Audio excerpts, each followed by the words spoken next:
there's a Top Gun IP or a Weapons School IP listening to this, they're laughing right now because you can come back in 4 or 5 sets, 5-6 shots per, and you have 30 valid shots, and the other guy's got 0. If you do that set after set after set after set, after a while, it'd be like you and me rolling on the mats, and you doing nothing but trying to beat me. You're not teaching me, you're not training me, you're just going to beat me. You're like, bro, what? I don't want to do this anymore. So you would dial that back, but you'd never be like, oh, Dave, that was amazing how you did that. I didn't think you could. You would never get to that level of that in an actual fight. When we're training and doing other things, yeah, you're there to learn, and they learn from you, learn from them. But I've never been in a 1v1 where I'm dialing it back because somebody needs, somebody's saying, hey, don't fight your best jet. I'm only doing that, in a tactical sense of helping him see sight pictures and maneuvering in a way that's benefiting him, but not like because I feel bad or something like that. Are the personalities of the foreign countries' fighter pilots similar to Americans? Yeah. One other thing, too, and I'd be interested in what you saw with special forces around the world. What I came to find is despite what appears to be a whole bunch of differences between different countries, when it came down to it, the personalities of fighter pilots are really similar. There are differences. There are some cultural things. There are some organizational things. But at the end of the day, fighter pilots that fly fighters in any country and any type of fighter, they're much more similar than they are different. Yeah, same thing with special operations. There's definitely some differences in culture and whatnot, but it's a pretty thin layer that you have to pull back, and all of a sudden, these guys are kind of just like us. The mentality, no big deal. Totally. Yeah. From a maintenance perspective, it seems like just the American sort of from manufacturing to like maintenance, the maintenance programs in the Navy, even in the SEAL teams, we would, especially before once the war started, we saw less of the Navy kind of administrative stuff on inside the terms. But when the 90s, it was like, hey, you got to do these protocols that the big Navy follows. And so you'd see, these guys are squared away. Like the Navy is squared away. There's a reason that when you pull a piece of firefighting gear off of a wall on a ship that's been there for 3 years, it works. It works because it's gone through this maintenance check. Yeah. It's gone through every 30 days, and every 90 days it's gotten this, and it's got this, and the other thing. Do foreign countries have that same level of being squared away from a maintenance perspective? I don't know. I don't know if I ever got to that level, that layer of fidelity. I will say that the American military, certainly the Navy and the Marine Corps, where I get most of my experience with, that is something we take really, really seriously. And what you just described is the equipment that we have, the things we have, as old as they are, whatever, the things that we have work. And that when I manned up an aircraft, I never once got on an airplane and felt like kind of sketchy about it. Never once did I get in an airplane and not feel like I'm getting in an airplane. And I'm not sure if that's true for other countries or other services, outside of America. But I've flown with the Navy a lot. I've flown with the Marine Corps a lot. I've flown with the Air Force a lot. And that is universal. Okay. So I have a different feeling, and I have gotten into aircraft and been completely sketched out with both my fingers crossed, hoping that this thing is going to make it. And in all those cases, it was in an aircraft that was not an American military aircraft. And you're going, well, I guess could go down like that. This could be it. I never had the best feeling. And what's weird is, the other thing about the American military aircraft is they're working, man. Like the Navy helicopters, they're great. You know what they are? They're daily drivers. Yeah. They're a daily driver. A CH-46, a Navy CH-46, that thing is a daily driver. That thing is a Ford F-150 that's just ready. That thing is going to do its job. Yeah. So I always felt, even though there'd be hydraulic fluid all over the deck, and it would be a little bit, it would look sketchy. But that thing's been flying. Well, first, how old is the CH-46 platform? Early 1960s? Yeah. And some of those birds are from the 1960s, yep. Still flying. Well, at least they were still flying when I was in. Yeah. All right, little tangent right there. And what's interesting is everything we just talked about, all plays. That's what this whole book is about. It's about competition, but it's all those things. That's the reason I was kind of diving into it. It's all these things are how we are competing with our allies and with our rivals, and we're letting everybody know that this is what we've got and these are capabilities and this is what we can do. Like, that's all part of the game. Yeah, and I was thinking that tangent was also like, that's what makes us professionals. That's the profession of what we're doing. It's not a hobby. As fun as it is, it's flying airplanes. All those are professional things, and that's when we were working with other countries. The one thing I will say is that when you were going to fight someone outside of your squadron, so another squadron, and then outside of the service, like we're going to go with the Air Force, you had the sense of like, hey, you got to be on your A game. When we were fighting with other countries, it was like you were going to show them your absolute best game in everything we do, from brief to shutdown and everything in between. So there was a sense of looking the part, and that every step away from your squadron, from your bros, that went up higher. Like, don't you go fight with the Air Force and embarrass us. Mm-hmm. And when you're fine with, working with foreign countries, the need to look professional was absolutely understood. Verbalized it all or no? Absolutely. Absolutely. Yeah, absolutely. Check. Who would you train with? Like, for example, like what other country? Okay, so I have trained personally with Canadians, Australians, Brits, Saudis, Emiratis, Kuwaitis, Singapore, Malaysia. I'm running out. There's more. These are all just air forces or services, your countries that fly different airplanes or interacted in some way. Japan, a whole bunch of countries. Do you ever fly the airplanes?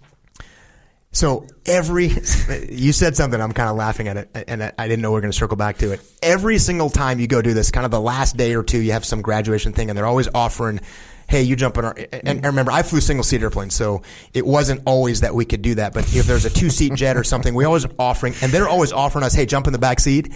I never once. I don't want to be in the back seat, first of all, of anything.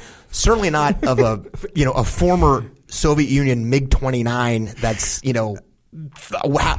I never got in the back seat of somebody else's airplane. You were busy. Couldn't do it that day. Not available. And that, I think, is what you were saying, like, I don't know anything about any of these. I don't know about this airplane. And first of all, I don't want to be in the back seat. I don't know if and guys would kill for that stuff. And I never wanted to do it. Mm-hmm. But back of a flanker or a MiG or something, go for it, dude. That's all you. Yeah. Sometimes you'd have the same planes though, right? Or no? Yeah. Canadians, Australians, we flew the exact same airplanes. Yeah. It's like in the SEAL teams, if you're going to do something, you're in some foreign aircraft, the only way to get out of it would be to basically quit. You can't say, like, well, hey guys, I'm not really comfortable with this aircraft. Yeah. And so you're sitting there in a squad, and every single one of those, probably like, every single one of those guys is thinking, we should not be doing this. And every single one of those guys doesn't say a word about it, gets on that bird, and goes and does what you got to do. Not me. Back to the book. Warfighting also instructs that the, quote, military profession is a thinking profession, end quote. This means that Marines must practice the mental discipline necessary to challenge our assumptions.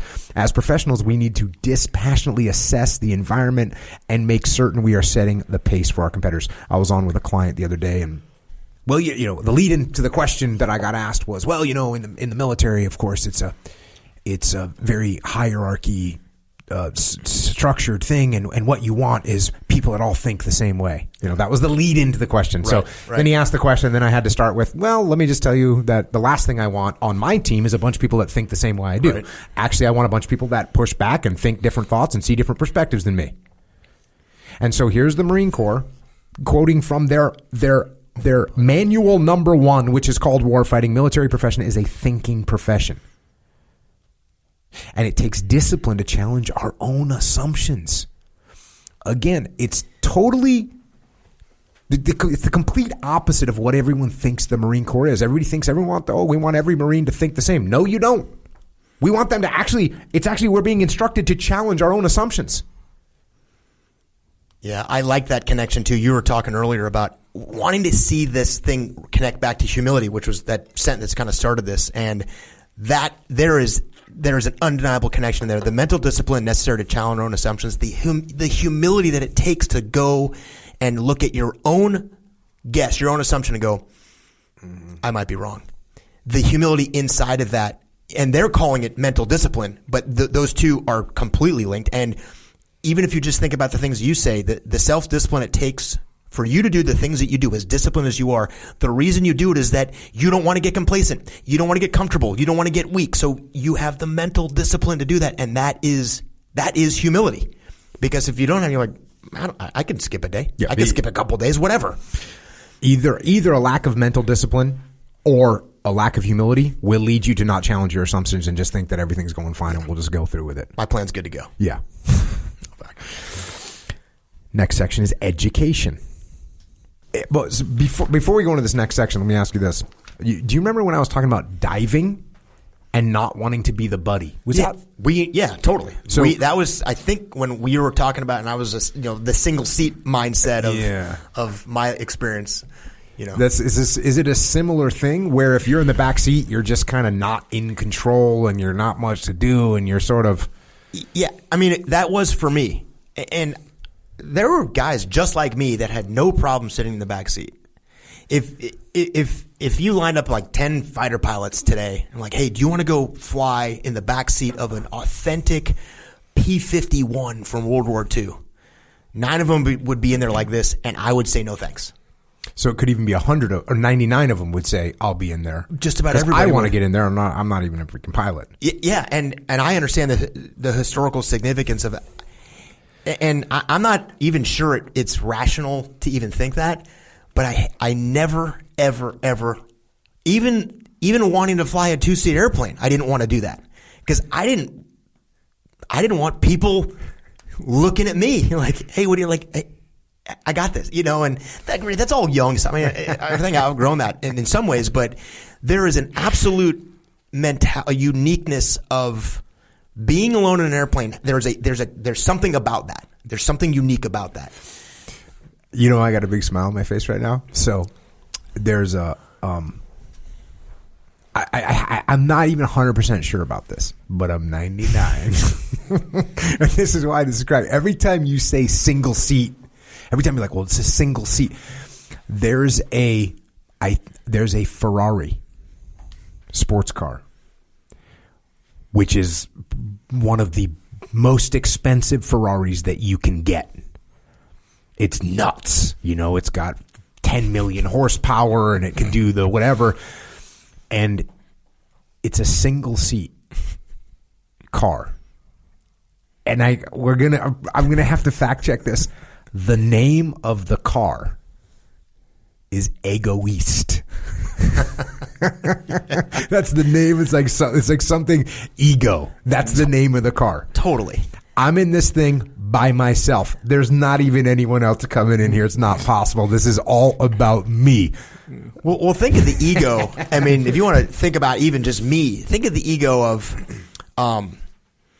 flying for the military. Not good enough. Flying helicopters, not good enough. Flying Cobras, not good enough. Flying jets, not good enough. Flying F-18s, not good enough. Flying single-seat F-18s, okay, that I'll do. Like the criteria of what I had created in my mind of what success was. Like what success was just that. And I don't mean to like presume that I know what you were thinking, but hey, do you want to just be in the Navy? That's not enough for me. You could be a diver, or like, and you could go through the criteria of like, and even, and I'm implying like it's kind of crazy, like Green Beret. That's not what I want to do.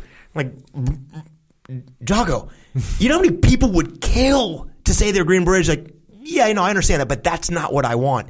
And I had created a scenario in my mind, like if it's not a single seat high lot F-18 in the Marine Corps, I'm not going to be happy, which is it's insane. It's crazy, but that's what I wanted to do. And maybe if I ended up in a 2-seat squadron, would I somehow go, hey, you know what? I was an idiot. This is totally awesome. This is great. Maybe.